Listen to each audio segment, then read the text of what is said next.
Has it been hard to balance between the two? Yeah, I mean, there was a while I was like character designer by day and comics artist by night, and you live like this double life, and you go to work at like 7 or 8 a.m., clock out at 5, get home, make dinner, and then you work from like 8 p.m. to like 2 a.m. and then do it all over again. Oh, holy cow.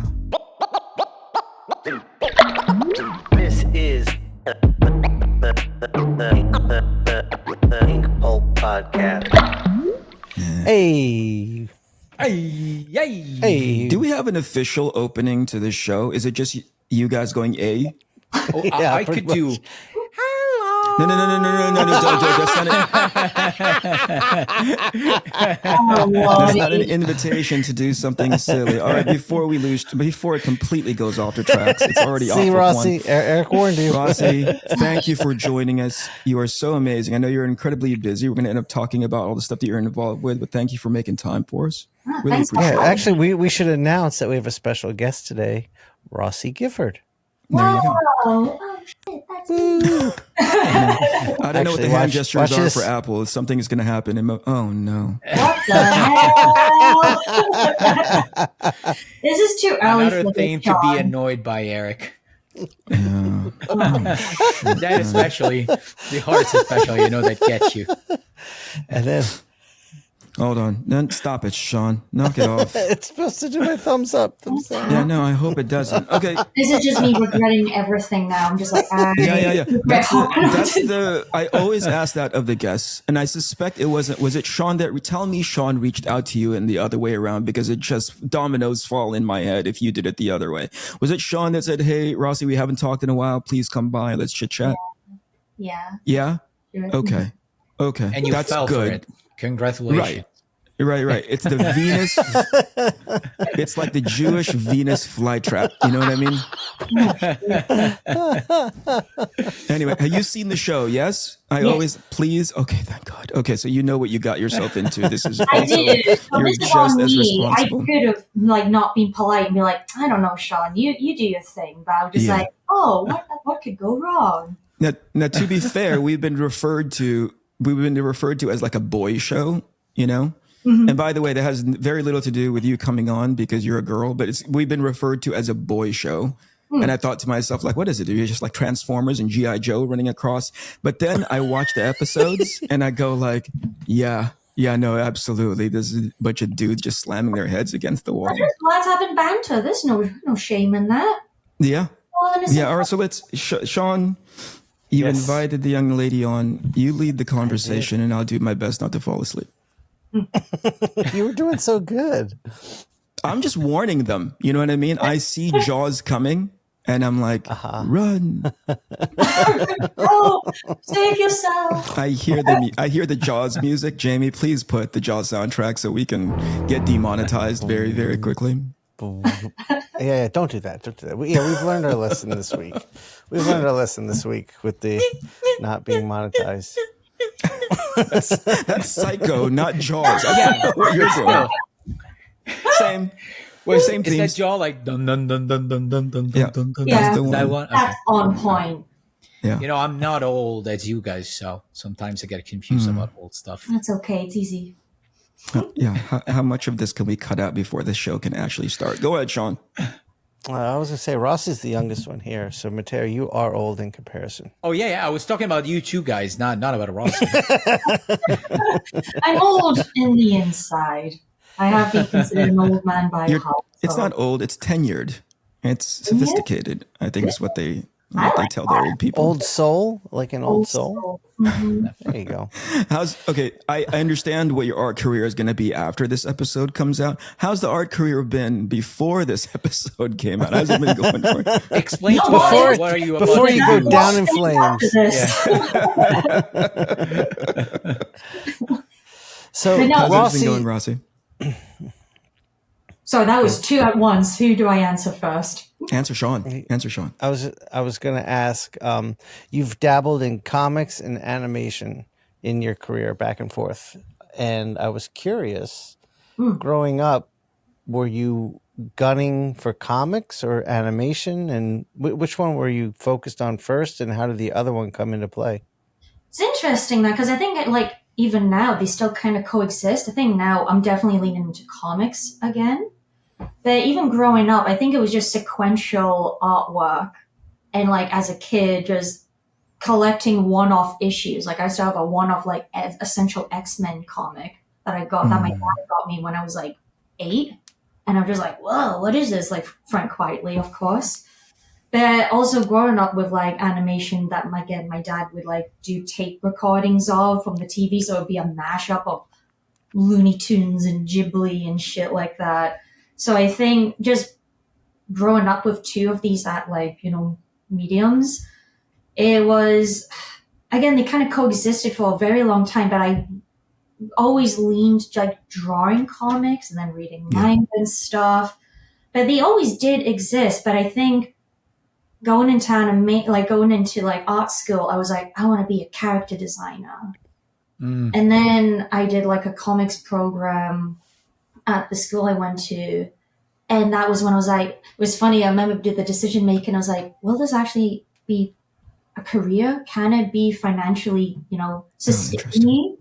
Yeah. And I was like, and I was very hesitant to do because I'm like, I don't think I can make a career out of this. But then it was like, well, why not? Just give it a chance. And that was like such a crucial decision making moment because it's like, actually, yes, you can. And that kind of craft, but it still existed while I was doing my comics and also doing character designs at the same time. And they just have coexisted throughout. Sure. But I think in my heart, I'm like, now in this position, doing character designs for like 10 years, as well as doing some comics and art directing a game, I think it's like my calling card is comics and everything I've done into that again. But yeah, it's always not been like a debate of like, I want to do this instead of that. It's just more just like, I like the both, and they've just kind of worked harmoniously together. So that's been pretty cool how they influence one another too. Yeah. Has it been hard to balance between the two? Yeah. I mean, there was a while I was like character designer by day and comics artist by night sort of thing. Like when I first moved to Toronto and you live like this double life and you go to work at like 7 or 8 a.m., clock out at 5, get home, make dinner, and then you work from like 8 p.m. to like 2 a.m. and then do it all over again. Oh, holy cow. Like, God, I think about doing that now. I mean, you have those waves where you can sustain yourself, but I couldn't keep that momentum like before. Yeah. So yeah, for a little while, it was, I don't know, again, I've always done freelance on top of full-time work, so I've always been able to balance the workload. It all shifted when I did the Invincible Presents Adam Eve game, where I was an art director, and that's when I was like, I actually can't do any other work than this. Yeah. And that was actually the first time having to dedicate all my time to that role. Yeah. But to be fair, art directing is pretty extensive, right? It's Yeah, pretty like taxing on time. It's right. completely different beast to handle. It's not just you. You're responsible for a whole team. Right. And all the meetings and it was such a good experience that it was completely different beast and a level of stress of work there that you're like, yeah, I can't. I tried to do like some cover work, and those actually covers I did, and they were never used. And I look back and I'm like, yeah, it was pretty shit because I just couldn't deliver. Yeah. But you tried, but then you're just like, oh, let's just calm down a bit. Right. But I mean, the art directing thing, I think I'll speak for myself and potentially there's some crossover with you. It was a lot of learning that happened in that space. So you mentioned meetings. I immediately got an allergic reaction because I just remember 75% of my day was just like syncing with different teams and different artists. So can you talk about that? Like the shock of like going from illustrating almost exclusively and then going into a space where you're like leading people. Also, can I add a little question to that related to that? So when you working as you were working as an art director, were you working from home or you were physically in a studio? Okay. Gotcha. I was working from home because it was just the cusp end of the pandemic. That was back. So I started this job at 2022. Yeah.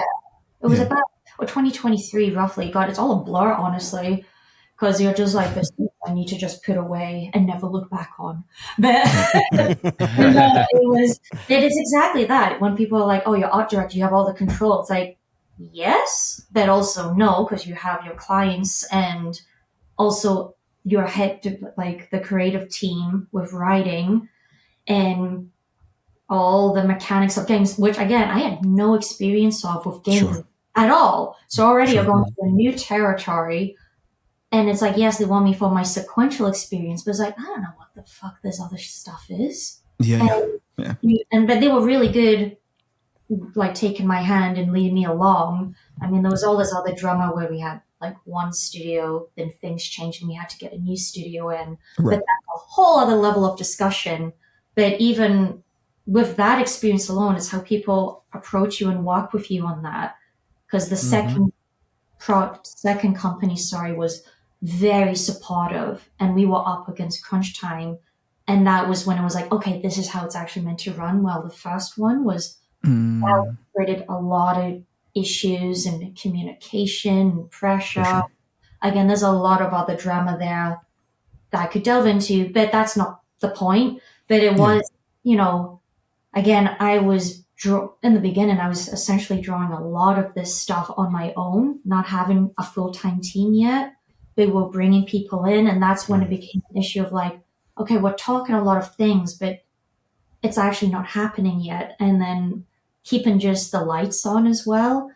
Yeah, it's, again, and how you communicate with people. Once the team was assembled, I just become a mother hen. Like, I just protect the team. And, they're part-time. They only have some slotted times. And it's like you said, it's like 70%, 5% of meetings. So at one point, it was like, look, if I'm meant to get shit done and my team's meant to get done, we have to designate like a full day of just meetings, maybe a day and a half. Right. I would find that's rough. It's so rough. Ooh. Like you find you do meetings during the day and then you don't have time to do anything. That's right. Yeah. That's hard to balance too, because people always need to reach out to you. And I can multitask, but that was all your energies to that, hence working super late at night. And it was difficult. Like the worst part of it was you dream about work. Oh, shit. That was brutal because that was like a good year of that. Wow. Oh, wow. So Rossi, when they approached you about this job to be an art director, they knew you didn't have experience in that role, and that was okay. Now, how did when they asked what's that? Apparently, I'm just like, okay. So when they asked you, were you like? I was about to ask the same exact question. Like, were you open about that, or you just faked it? Like, no, I think there was a point I was like, oh, really? And because the way the game was, like, it's a visual novel game, and it has actual comic sequences that obviously are dedicated to Invincible and stuff. So there's already existing material to work with, and it's having that fine line of again, with Adam Eve, this is our version of Adam Eve, and what do we do with it?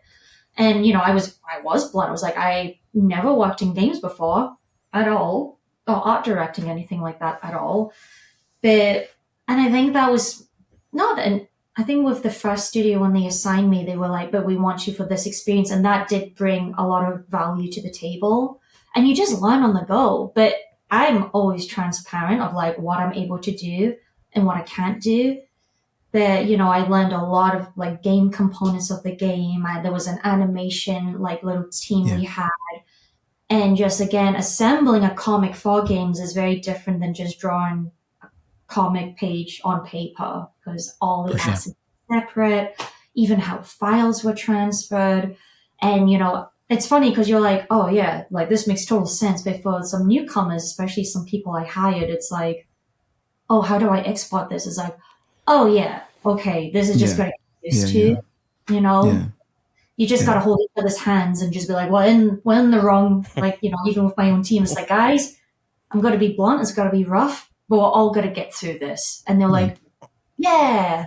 And I was so grateful you were open to that too. I think the reason why between Shawn and Matteo they wanted to ask the same question is because neither of them got their careers legitimately. They've straight up lied into every Yeah. position they've ever Yeah, we gotten. faked it. Like, have you until ever we drawn made it. comics before? And Matteo, what were you, Maddie? I think you were like a pizza maker. What do you do in Italy? Like, there's a lot of like stereotypical things that you used to do. What every Italian do? I was playing soccer and making pizza.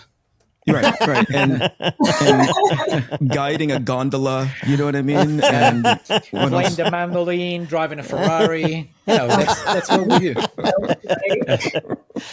Wait, before we forget, Rossi, You you're know, going to be in we're SCAD. teasing him, but everything he mentioned sounds so awesome. I know. on his Like, resume. that's his dream. Especially playing the mandolin, because this is clearly a mandolin.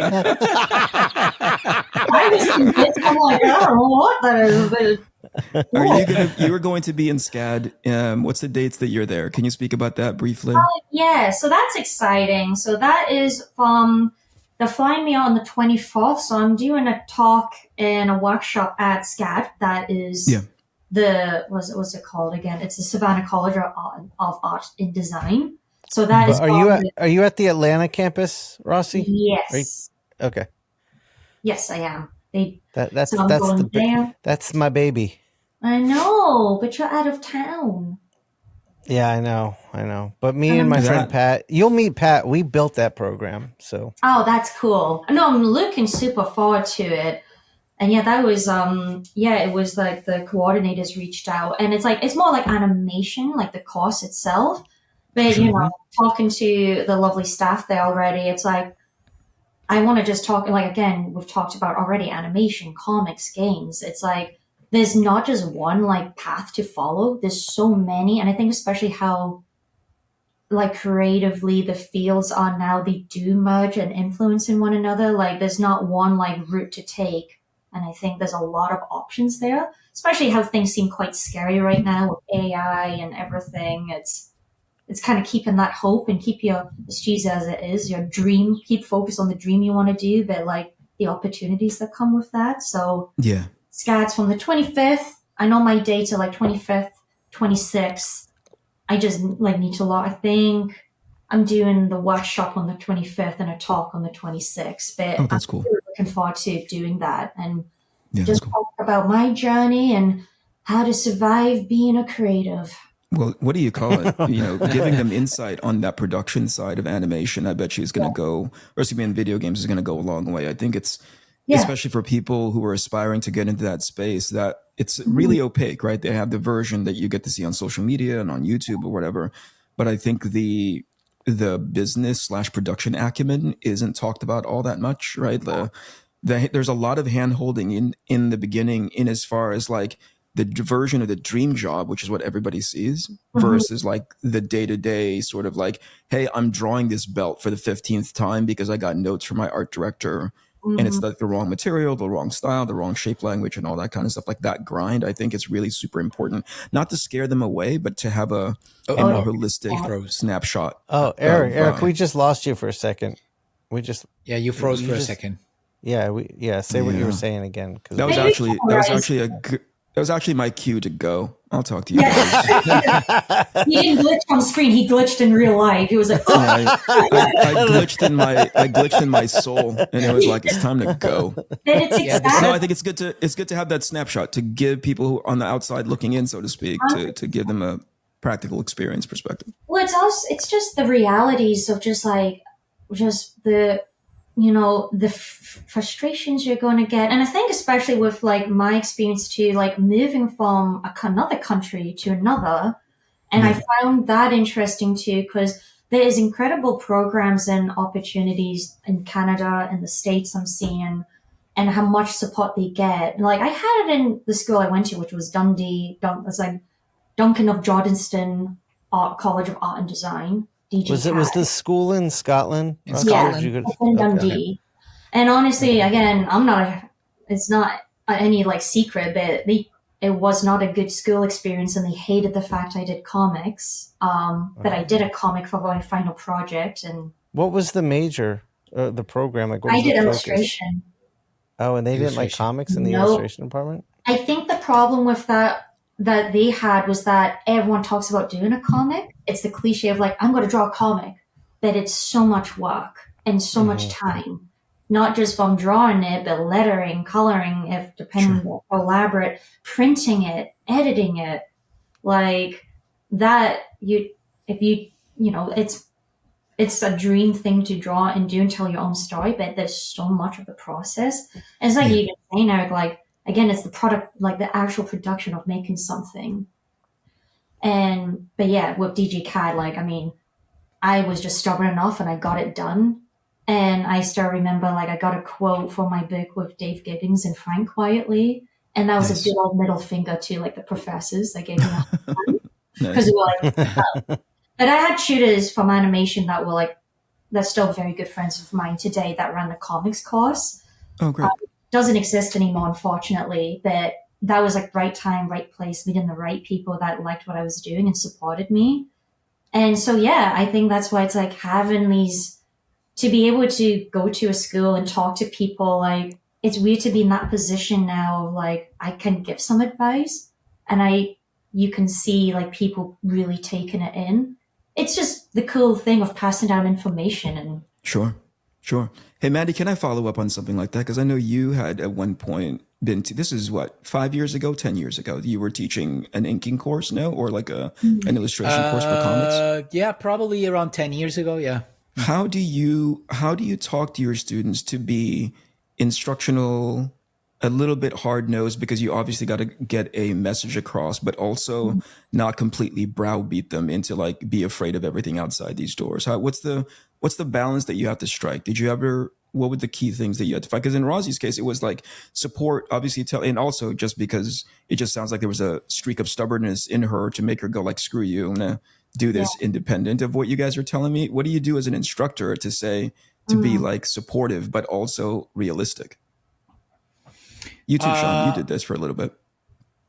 To me, I would always try to, well, first of all, like every class would start with me bringing like 2 suitcases of stuff just to show them the different styles and all the stuff. Maybe some of them they would find authors that they didn't know about, so they would start reading stuff. I would lend them some they would borrow some books from me, and then even for students that were not so gifted, the secret was always to find something that could activate them. yeah. So I remember, for example, this girl that was there, and she wasn't good at all at drawing. She was mainly focused on writing. She had already recognized that she was slightly older than the other students. So she already knew, okay, I'm not going to be an artist, but I like to write. But at the same time, I'm not teaching writing and stuff like that. So I got to, have her do stuff. So aside from the first part, which was really technical, so I would have them, making exercises, like really practical exercises. But the final part was to try and develop a sort of style or something. And I remember seeing her stuff, and it reminded me of something that I've already seen that might mix well with specific authors. So I remember giving her some books by Topi, and immediately, like, something switched in her brain. So although the base of her drawing was still not that good, but she kind of clicked with that style. So she found a way to mask her own insecurities and flaws. And she managed at the end of the year to do something interesting, That's awesome. and she was super excited. I could see that she wanted to produce more. So she did a lot of pages during that course. So that's what I would try to do. But generally speaking, what I would try to do is for each individual students to find the right words, the right situation, the right thing to say, and the right way to approach them.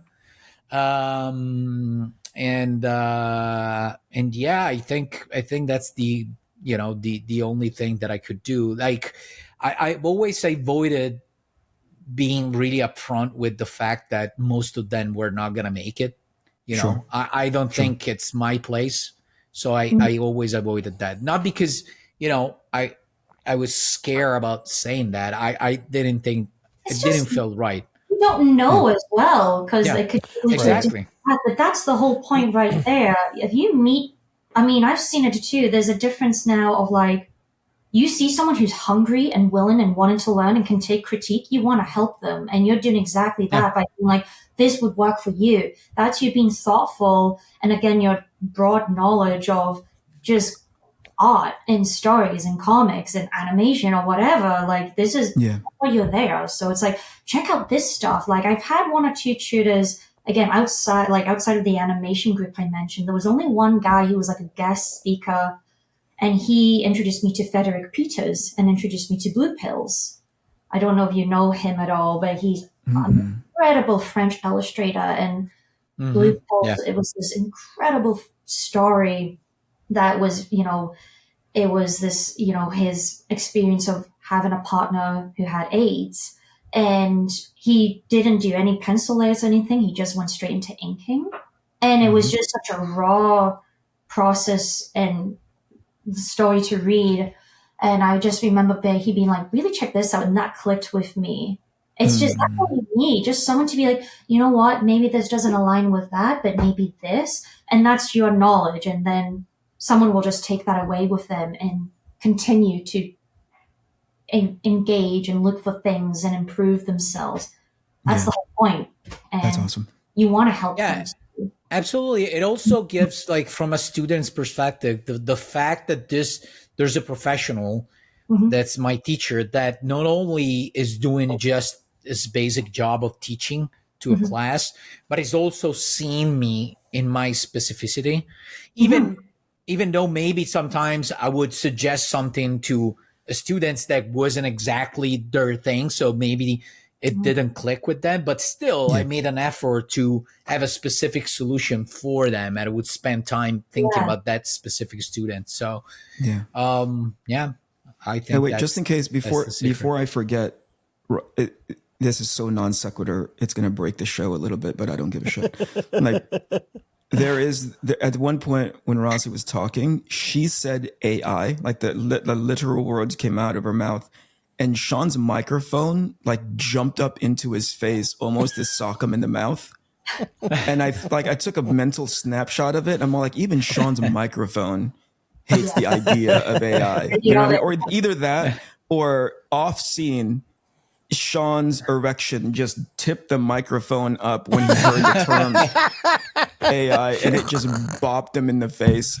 And Jamie, that's it right there. Like he was like, "Oh, I'm so angry right now. Am I right?" It's funny penis? because And his penis was like, "Yes, you're very angry." It's funny because after all these years, you still think that's a microphone. Whoa. It's definitely a boy show, Rossi. It's definitely a boy show. I wasn't convinced when we heard that feedback, but now, 100%. Now Shawn, you had something to say. This very crooked, wonked up cock at Shawn's face now. I cannot see it now. Oh no, Shawn. no. We got to keep the car on the road for another 20 minutes, man. Actually, I want you brought up AI. I'm curious. I see a lot of people being like, you have to use it. It's here, and learn to use it in your process. What are you guys' feelings on that? I mean, there's Like people that now are actually having like conversations, like daily conversations with AI. Yeah. Like they just consult, like even to have a talk, they start talking. Yeah, people have like these virtual girlfriends and boyfriends that are just AI. It's just very disturbing. I mean, we've made movies about this, and we're still not taking cues of them, are we? Like, guys. Yeah, science fiction predicted this. But how do you guys feel about, like, would you ever incorporate AI into your workflow? If so, why? And if not, why? So I'll answer first. you go first. Yeah, 100%. I'll do it because I'm a lazy piece of shit. So anything that I can do to not draw anymore, 100%, I'll do it. As a matter of fact, if I That's can a AI lie. myself to be on That's a this flat out podcast, lie.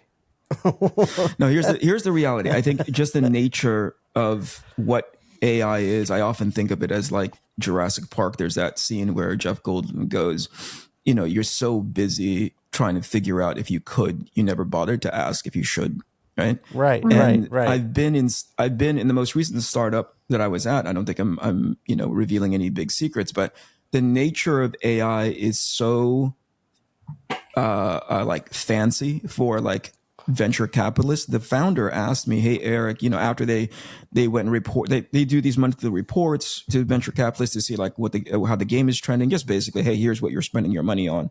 And I remember one of the big pieces of feedback was, "What does your AI strategy look like?" And it was an incredibly small game company.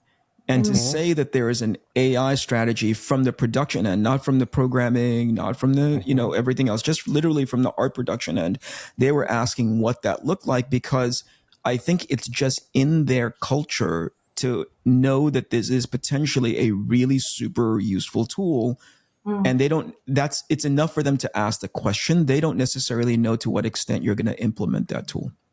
Right. Now, I've been on the far end of that in a much bigger, significant, like a juggernaut of a game company, where they're also using it on the art production end, because nobody wants to fall behind.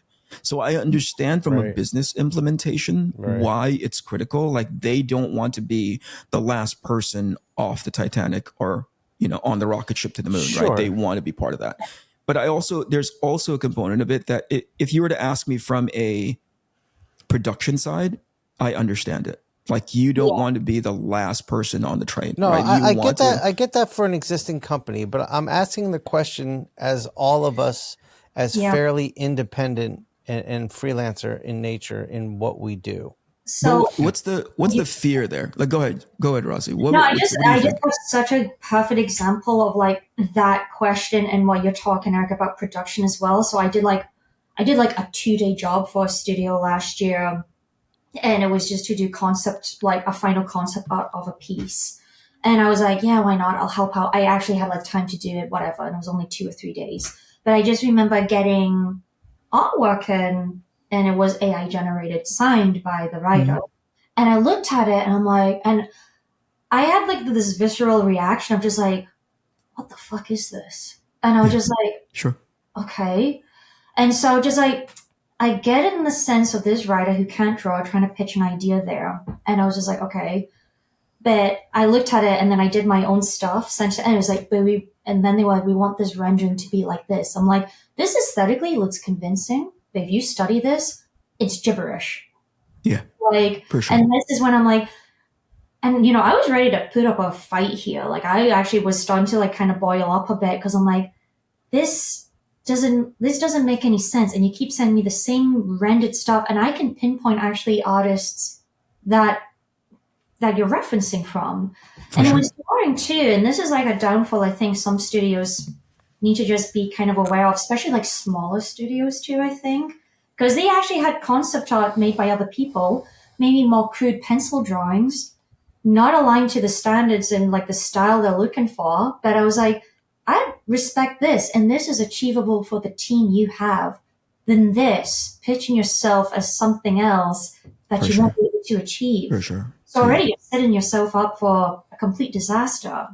But I just remember like trying to keep it short that I made a folder of like, here's actual reference for you. I collected some stuff. Here are the artists to credit, and just look at this style. And then here's my final image.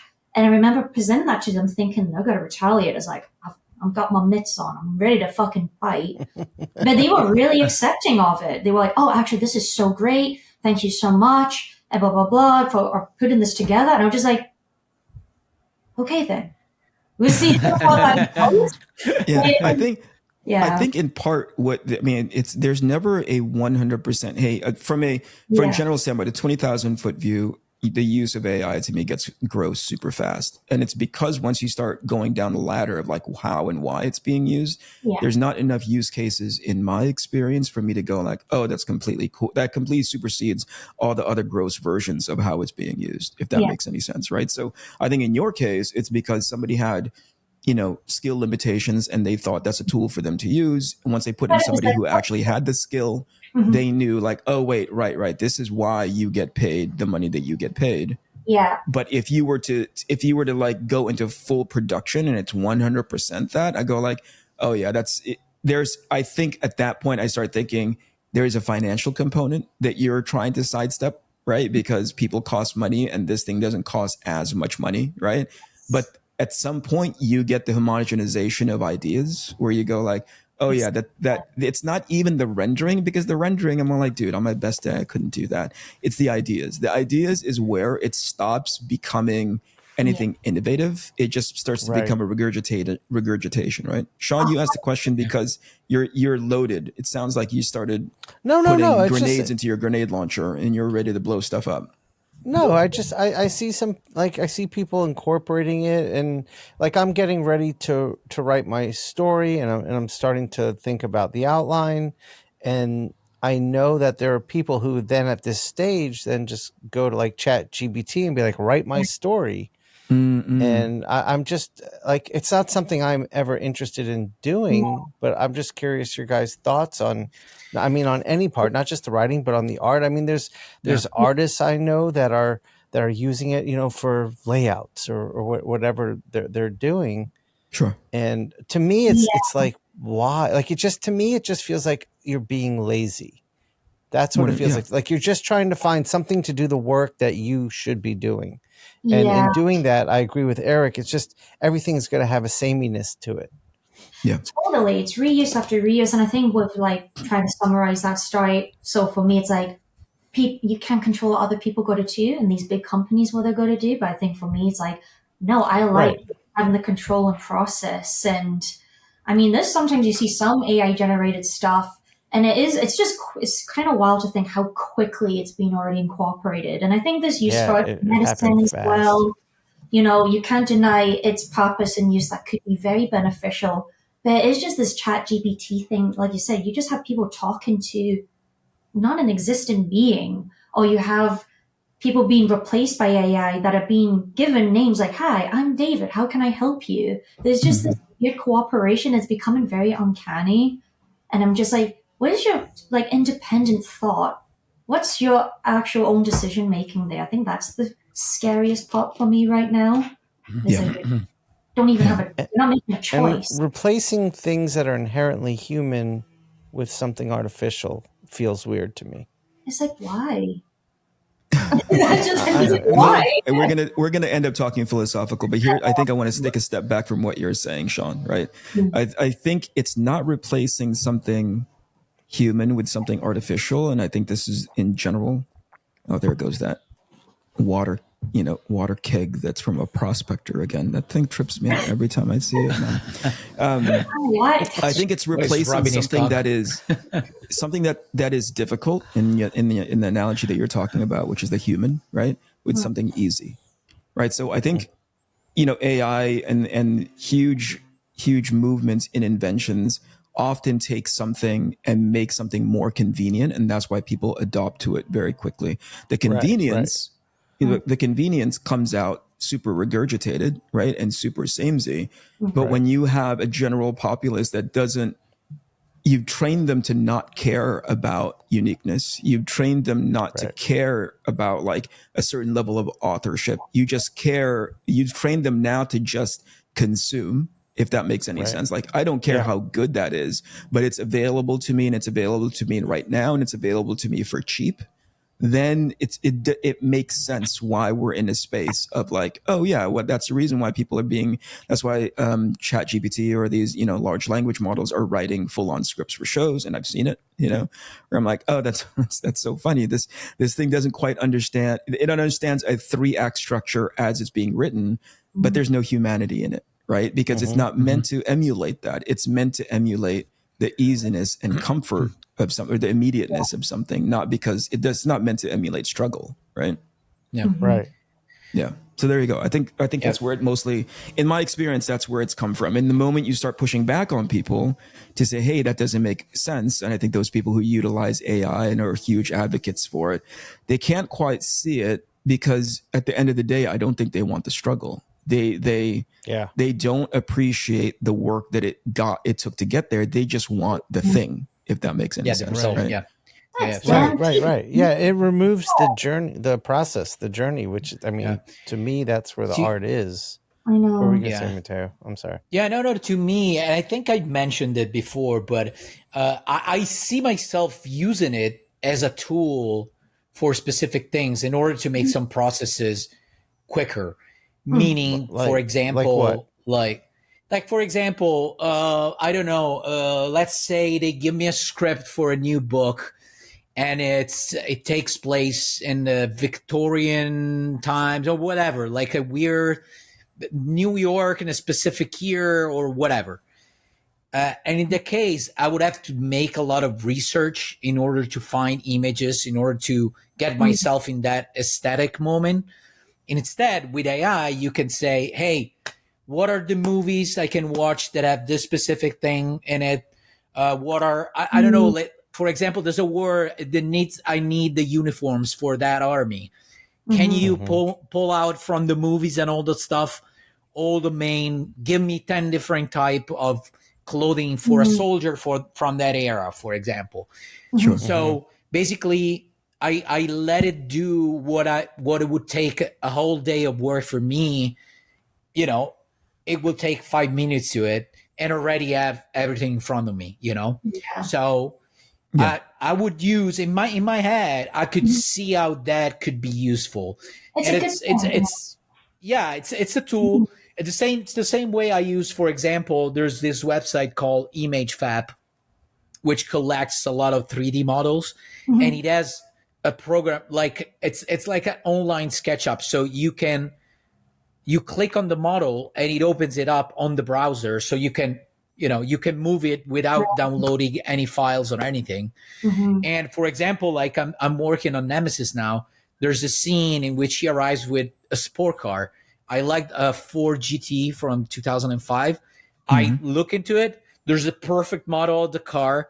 And back then, I would have had to download a lot of images of that car trying to understand the volumes. In that case, I have the model that turns, so I can look at the model. I still draw it, but I have a model that I can move exactly the way I need it and then draw it, you know? Yeah. So it's a reference tool. It's a reference tool. I would for use you, AI in right? the same way. Yeah, absolutely. Yeah. I think the exception that I have, and this is across the board, everything from like writing to art to just anything, that the moment it takes and it's inevitable, so it's a little heartbreaking to think about, the moment it takes the place of a creative person, that's where I go like, oh, that to me is the bridge too far, right? The moment it like basically shutters entire divisions, whether it be art or narrative, and it has a lot closer ties to actual production, right? And programming, especially on the video game side. The moment it starts shuttering entire departments down, that's where I'm like, oh man, that's a bridge too far. That's way too much. I still believe in people making stuff as opposed to 100%. making stuff for people. And I don't think agree with you. Going to go away. It's like you said, Matteo, like that's a complete use there. Again, you're still making the research, you're making the resources, and you're filtering that too. You're still like problem solving. You're still making those decisions and curating. It's just like, again, it all just ties down to like, what's the easiest, quickest option that people are willing to delve into, and more as a society, we just like want it quicker. We want to do less work and have more time to do things. But it's like, I want to have the time to make something, but not this is just, I think, the difference with like even creatives with like, I don't know, normies, whatever you want to call them. Right. You're just like, we like to struggle. We like to make things, instead spend time and dedicate and enjoy that isolation to do that, or with a team of people. But just anyone else outside of that is just like, oh, look what I made, isn't this neat? And then they're off there every day, you know? It's just completely different. I got the same feeling, and I know if you guys feel this way too, like sometimes when you would have an artist of like some level of you celebrate them because they're the nth level of that, of that artist. And then two people come out and draw just like them. And you go like, oh, you're just drawing just like X, Y, and Z. And I'd realize, oh, right, clearly it's what's the term that people like? It's the shitification of like, quality. Somebody did all the front end work. It's true. It's the shitification of like, I've never heard that. I love that word. Yeah. It's Amazon through and through, right? We're just like, hey, there used to be guys who actually crafted and made products. And then by the time it gets down to the normies, as Rossi said, like the normies don't care, right? Like what's the example? Like somebody goes and designs a Bentley that has a price tag that's associated with the amount of work, design, and craftsmanship that went into that. And then Chrysler releases the 300 that's just copying the Bentley, but makes it so much more affordable to the general public. That to me is AI, right? Like that to me is like the enshittification of something where you go, hey, I want this to accessible to everyone. You don't need art training. You don't need years of like toiling away to style. You just tell them what it needs to look like, and I'll make it affordable to you without all the grief. It's microwavable pizza, you make exactly. it so much easier. TV dinners. You make it so much easier. And I understand why people have that value, because I don't know, this is condemning a whole lot of people, but we're not in the business of making like real and like broken and cool stuff because it's semi-broken, right? We're just in the business of like consuming it. Right? You've trained an entire populace to just like consume, don't really make anything of any level of quality. Right. At the same time, this brings up another question, which is, since there's not a lot you can do to control this phenom of AI, Right. and there's no control over how people are gonna use it. So you might as well just keep doing what you do, and that's it. That's it. That's why I'm not worried, because I like, there's, even if I'm worried, like there's nothing to do. It's beyond your control, right? You can only control what you can and your peers. And even like, I mean, it's the one thing you can't be oblivious to, because that's not good. But also, I've also felt not worried about it either. Again, that job that I took, and even like me communicating, it was very clear of like, okay, this is where I stand. This is how I'm going to do things. It's not let me down yet. But that's the course of action, like shifting into comics again and like doing comic shows. And there's still a real support of people making things. And even fans are asking like, for sure. why this and that. Because again, I think that general public, especially people that consume art and animation stuff, they're even calling out like, this is kind of shit. Who made this? Oh, no one? Let me go back to like, this is who I love and support. Because again, you associate that art with someone. Like, and again, there's got to be a more reinforcement of being like human made. That's got to be a whole new stuff now. And people got to be like, oh, I'm a supporter of human made work. Thank you very much. Can I ask you? This is for everyone. Like, how do you then communicate that? You're about to go into SCAT, right? And have a talk. How do you communicate that to a group of students? I think part of it, we talked about this last time, guys. I was like, the level of confidence that we're all exhibiting now comes from the fact that we have notches on our professional belt, right? Like, hey, we know how to, like, whatever. We've experienced a ton of different adversity, and we're still here making stuff. And so that comes from like, hey, I'm just downgrading the stuff that I'm making as far as like output is concerned, but still I know that it's my stuff. How do you, what do you communicate to a group of young people about to go into this space where they're having to compete in the AI genie out of the bottle world, but also not having the experience, not having that level of confidence to be like, oh, I know how to get through this because I've done it. I've done a version of this previously. What would you say? This is something Zoe and I talk about. She'll never use AI. I'm not saying that, but she does see that it's everywhere and that this is a competition. But I feel, and my view is kind of what Rossi just said. I think people are going to crave more and more something that has the human touch to it. I think, like, everyone's being trained to consume, but I think they're going to get tired of opening their phone and seeing fabrication lie, and that their whole reality is going to be like, I want to get back to what's tangible, what's real, something I can touch, something I know. So I think putting yourself out there like we do with the podcast is really essential. It allows us to connect with future fans of our work and put out the work. But also what AI does, and you said it, Eric, everything has this homogenized look to it. And I think the more you lean into your original self, you won't be in that like circle of competition of stuff that's this looks kind of like that, looks kind of like this, and this one's a little better, that one's not as good. But you're over here, maybe you can't render as well as those AIs.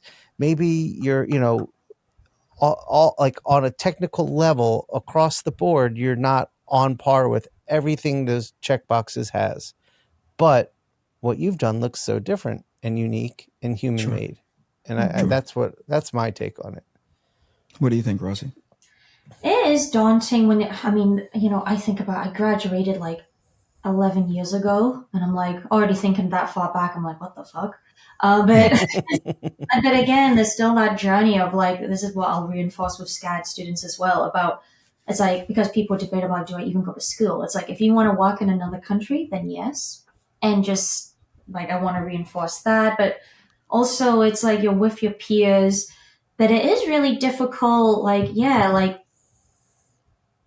It's so different now. How do you get your foot in the door? And I only speak of experience going to a country that I've never been to before, trying to get involved with myself, with people that don't know who the fuck I am.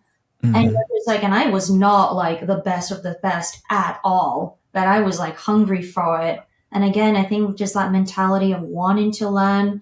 And then I think nowadays too, there's a lot of cool little studios and people teaming up, making their own things. Podcast, you're all talking about this, and there's a new wave of creative just making their own stuff. It's like more than easier now to actually get your stuff out there. Books, Agreed. Yeah. So it's a counterbalance, right? Like, yeah, you can have all this other AI stuff churning out, but then you actually, again, the creativity and again the human made products. I don't think it's that. I think there's got to be a real reinforcement of that too. So there's a lot of hope there too. But that's what I want to talk to SCAD students or any student for that matter. And it's like you can still make work.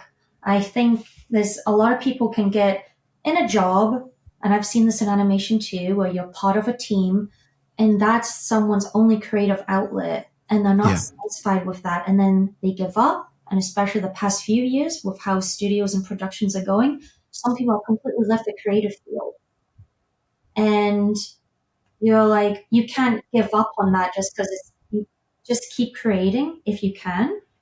But yeah, I think, sorry, I keep getting sideways a bit on stuff, but I think it's always got to be a consistent like back and forth now of like AI's got to exist and do its thing, but you still have a lot of tools and means and people there that really support what you do. I've had that working in different like studios and not expecting to be there forever. I would actually not want that. I want to learn different things. So it's just adapting to the opportunities that do come. Your own stuff or working with a company. I mean, I do think you'll see the corporations more and more leaning into AI because, like Eric said, from a business standpoint, if you're a company that's been around and you're trying to thrive and survive, it's going to be necessary. But I think it also allows us to go more independent with what we're doing and not have to touch it. Yeah. I think so. Sorry, I had to turn my mic off. There's this loud booming noise in the background. At first, I thought it was the rapture, and I'm like, thank God, finally. Yeah, we can go. We don't have to talk about AI anymore. We can just go. No, it's actually my gardener. Forgive me if it's loud in the background. Okay. No, it's fine now. It's fine. To be fair, his name is Jesus. So it might be. Could still be around. I think if I had to talk to a younger audience, I would work towards more the the person, like just try to talk as much as possible to the person on a human level, because again, like on a practical level, the tool is already there. How do you say, the cat is out of the cage, Cat is whatever, out of the bag. yeah, Out of the bag. out of the bag. So we're doing already, the cage it one. already happened. We're doing cat out of the cage. The hippopotamus is out of the lake, and so real threat, actually. Those are fucking dangerous animals. That's the title of the episode. The hippopotamus is out of the lake. So the only hope is that I don't know. I would tell, if a student, I'm thinking about if a student, if I'm doing a workshop and somebody asks me, so what do you think about AI? I wouldn't be like, how do you say, like, I wouldn't be alarmed by that. Like, my message wouldn't be an alarmed one.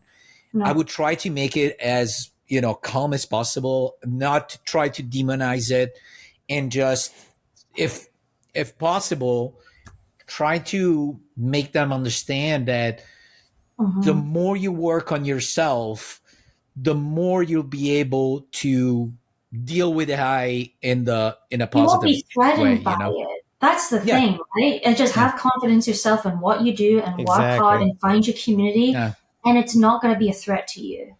Yeah, absolutely. It reminded me of a quick interview that I saw. It was actually a reel on Instagram, and a mom was on the street, and there was a famous guy, a tech guy or something, and she took a chance and asked him a really quick question.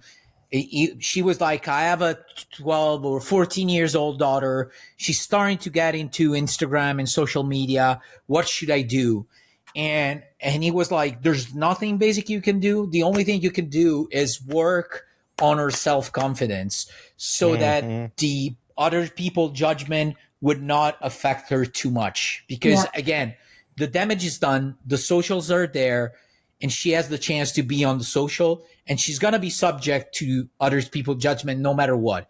So you have to work underneath and build up her personality and help her build up the personality in order for her not to be too affected from it, and take only the good part of the social, which are numerous. The same way, if you think about AI, like, it's fucking, just think about AI, just think about where we were like 10 years ago. If somebody told you, hey, now you can talk to a program and it can reply to you as if it was a human being, it can find you stuff in 1 second, you would be amazed. Like, it's an actually amazing creation, like, technically and, literally speaking, it's incredible. So, I would try to approach it from a human standpoint, Yeah. That makes a sense. Eric, you okay there? Yeah, I'm just really wishing it was the rapture. I'm giving a lot of thoughts about that. I mean, you could lie in the yard, and it's just may run you over. Just wait for the Almighty to claim me.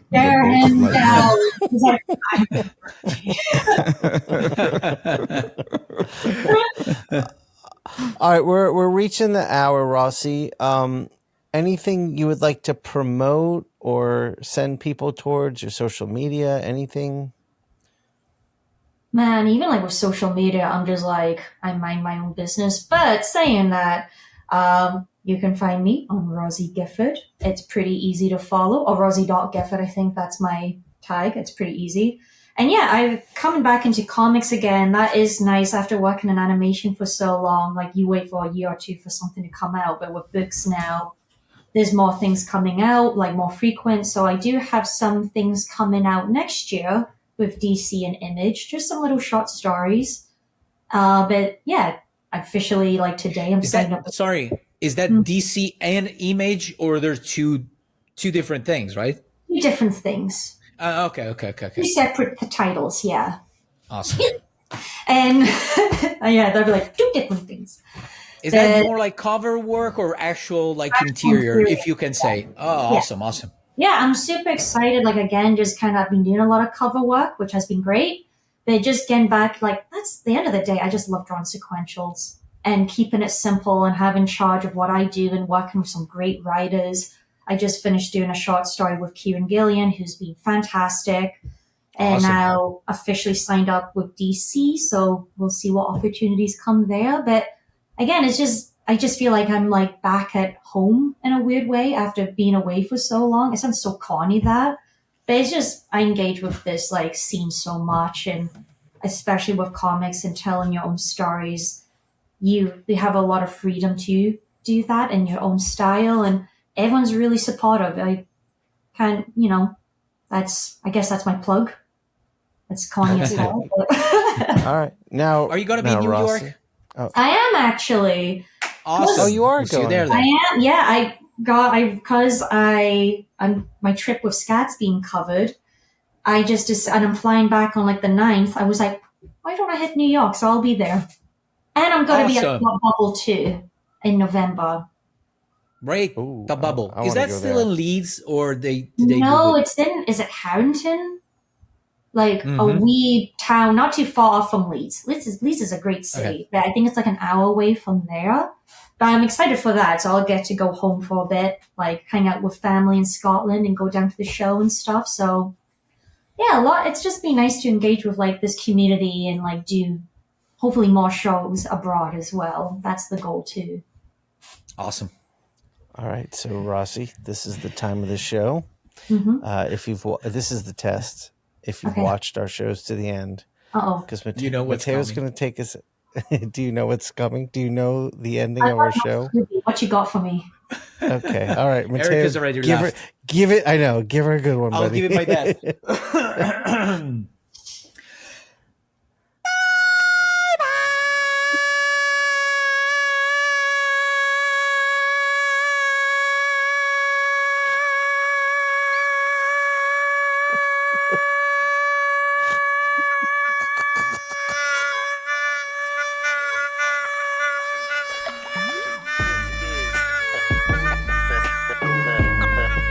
The Inkpulp Podcast.